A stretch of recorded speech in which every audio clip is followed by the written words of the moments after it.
এক গৃহস্থ ইঁদুর মারার একটা কল নিয়ে এসছে। ইঁদুর আবার ওই কল দেখে গিয়ে গরুকে বলতেছে, ভাই ভাই আমাকে মারার জন্য একটা কল নিয়ে আসছে, আমাকে বাঁচাও। গরু পুরা ইনসাল্ট করছে, কয়েক বেটা ওই কল দিয়ে আমি কি করব, মরলে না তুই মরবি, আমার তো কোনো ক্ষতি হবে না, যা দূর হয় এখান থেকে। মনের দুঃখ আর একজনের কাছে বলতে গেছে। সে কে? সে হলো ছাগল।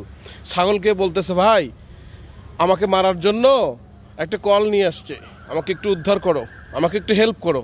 ছাগলও অহংকার ভাব দেখাইছে যে কল আনছে ইঁদুর মারার জন্য, তুই মরবি, তাতে আমার কি, দূর হয় এখান থেকে। এবার দৌড়ায় গেছে মুরগির কাছে, বলতেছে, ভাই আমাকে বাঁচাও, মুরগি ভাই আমাকে বাঁচাও, একটা কল নিয়ে আসছে, এই কল তো আমি মারা যাব। তুই মারা যাবি, তাতে আমার কি। সেই দিন রাতেই কলটা বসিয়েছে। ইঁদুর তো আইজো দৌড় কালো দৌড়, এই গ্রাম সাইরা দৌড় ওই কল দেখে।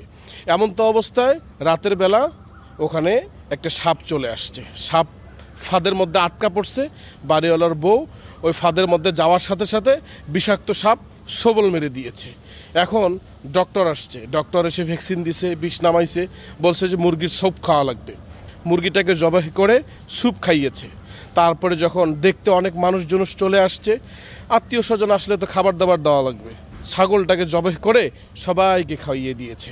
তারপরে দেখে যে কোনোভাবেই রোগটা সেরে যাচ্ছে না, অর্থাৎ বিষ পুরোপুরি শরীর থেকে বের করতে পারেনি ডক্টর। এর জন্য ঢাকায় নিয়ে যাইতে হবে।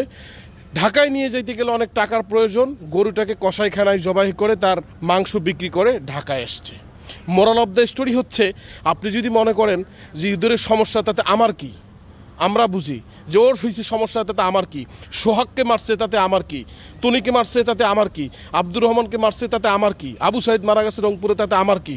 জি না, একটু ওয়েট করেন, 2-1 দিনের ব্যবধানে এই বিপদ আপনার আর আমার সামনে এসে দাঁড়িয়ে পড়বে, তখন আর বাঁচার কোনো উপায় থাকবে না। এজন্য সকলকেই একতাবদ্ধ হতে হবে। যেখানে অন্যায় সেখানেই রুখতে হবে, প্রতিবাদ করতে হবে, ন্যায়ের পক্ষে থাকতে হবে, অন্যায়কে সবসময় দূরীভূত করতে হবে। যদি ওখানে 100 জন মানুষ ছিল, 50 জন মানুষও যদি ওই 4-5 জন মানুষের সামনে প্রোটেক্ট করত, এগিয়ে যাইতো, আমার তো মনে হয় যত বড়ই তরোয়াল থাক আর যাই থাক, ওরা দৌড় দিয়ে পলায় যাইতো, অন্তত থামাতে তো পারতো, থামাই নাই। তাহলে এই বিপদ আমাদের মধ্যেও আসবে। সবাই সোচ্চার হন, সবাই যে যার পক্ষ থেকে, যে যার জায়গা থেকে অন্যায়ের বিরুদ্ধে এবং ন্যায়ের পক্ষে থাকার চেষ্টা করুন। ভিডিওটি বেশি বেশি শেয়ার করুন। আর আপনাদের কাছে একটা আবদার আমি করব, সেটা হলো আজ থেকে, এখন থেকে আর অন্যায়কে প্রশ্রয় দিবেন না। যে যেখান থেকে যে অবস্থায় থাকবেন, ওই অবস্থায় এই অন্যায়কে, এই যত রকম জুলুম আছে সবগুলোকে রুখে দেবো ইনশাআল্লাহ। আল্লাহ আমাদের সহায় থাকবেন। আল্লাহ পাক রব্বুল আলামিন তো নিজেই বলেছেন, যেই জাতি তার ভাগ্য পরিবর্তন করার জন্য চেষ্টা করে না, আল্লাহ পাক রব্বুল আলামিন নিজেও ওই জাতির ভাগ্য পরিবর্তন করে না। একজন তো বলেই ফেললো আজকে, আমি শুনলাম ওই দলের লোক, যে কোনো দলের লোক যদি 80-90% খারাপ থাকে, তাহলে কি ধরবো ওই দলের সবই খারাপ? সবাই তো খারাপ না। আমি বললাম না, সবাই খারাপ না, 10% লোক তো ভালো আছে। বুঝছেন আপনারা কথাটা?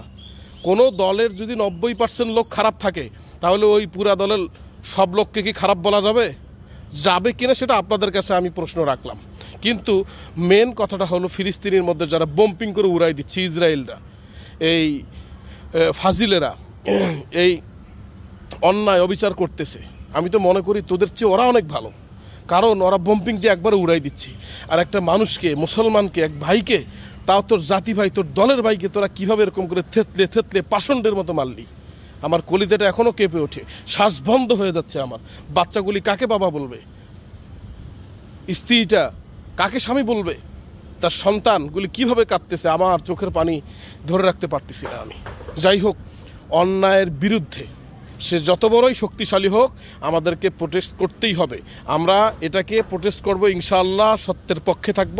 সত্যের পক্ষে কেউ যদি না থাকে পৃথিবীর, মনে রাখবেন আল্লাহ আপনার সাথে আছে, আল্লাহ আমাদের সবার সাথেই আছেন, সত্যের পথে থাকবে ইনশাআল্লাহ। হাসবুনাল্লাহু নি'মাল ওয়াকিল, নি'মাল মাওলা ওয়া নি'মান নাসির। আসসালামু আলাইকুম ওয়া রাহমাতুল্লাহি ওয়া বারাকাতুহু।